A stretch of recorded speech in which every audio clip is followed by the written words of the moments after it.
Now, world leaders are expressing fear that this conflict could lead to further escalation in the region. My colleague Parmeshwar Bawa takes us through the latest developments. The international community has reacted with alarm after Iran launched explosive drones and fired missiles at Israel in its first direct attack on Israeli territory. An unexpected and for some unwelcome actor played a role in Israel's defense, Jordan, the Arab kingdom next door. Well, Jordan has emerged as an unlikely defender of Israel despite its scathing criticism of the Gaza war and recent anti-Israeli protests. Their prime minister has said any escalation in the region would lead to dangerous paths and said that there was a need to reduce escalation by all parties. The Saudi Ministry of Foreign Affairs issued a statement voicing its concern at the military escalation and calling on all parties to exercise utmost restraint and spare the region and its people from the dangers of war. Meanwhile, Qatar called on all parties to halt escalation, promote calm and exercise maximum restraint. It also urged the international community to take urgent action to diffuse tension and de-escalate the situation in the region. Turkey, meanwhile, does not want further escalation of tension in the region as well. Egypt's Ministry of Foreign Affairs expressed its deep concern at the escalation of hostilities and called for maximum restraint too, and added that Egypt would be in direct contact with all parties to the conflict to try and contain the situation. The President of the United States, meanwhile, has reiterated his promise, ironclad security for Israel, essentially saying, we've got your back. But Joe Biden has warned Mr. Netanyahu that the United States will not take part in a counter-offensive against Iran, an option Netanyahu's war cabinet is set to favor. UK's Prime Minister Rishi Sunak has described Iran's actions as reckless. In a statement, he has actually said, Iran has once again demonstrated that it is intending on sowing chaos in its own backyard.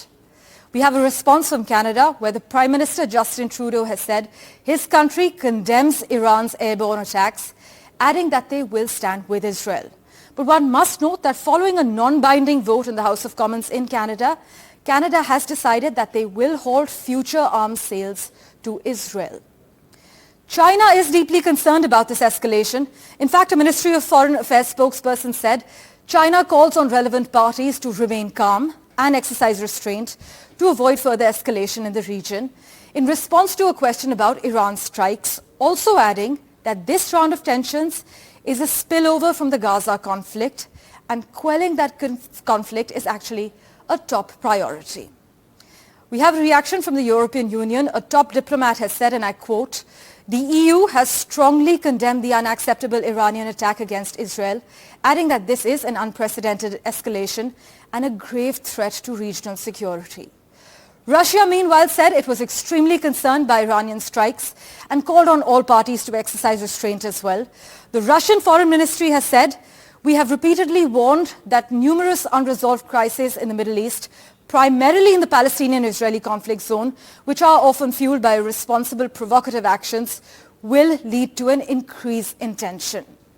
France's foreign minister said Iran is taking a new step in its destabilizing actions and taking the risk of a military escalation, while Germany said it strongly condemned the ongoing attack, which could plunge an entire region into chaos.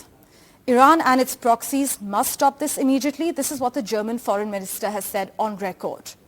Meanwhile, the office of Argentina's president expressed its solidarity and unwavering commitment to Israel in the face of this ongoing attack. Well, Brazil issued a statement saying it follows with grave preoccupation the news that Iranian drones and missiles were sent to Israel. Colombia's president has called the attacks predictable, adding that we are now in the prelude to World War III, precisely when humanity should rebuild its economy towards the rapid goal of decarbonization.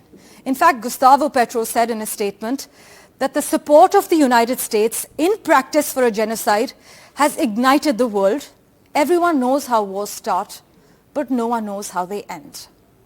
Spain's Prime Minister Pedro Sanchez also called for restraint, saying one must at all cost avoid a regional escalation.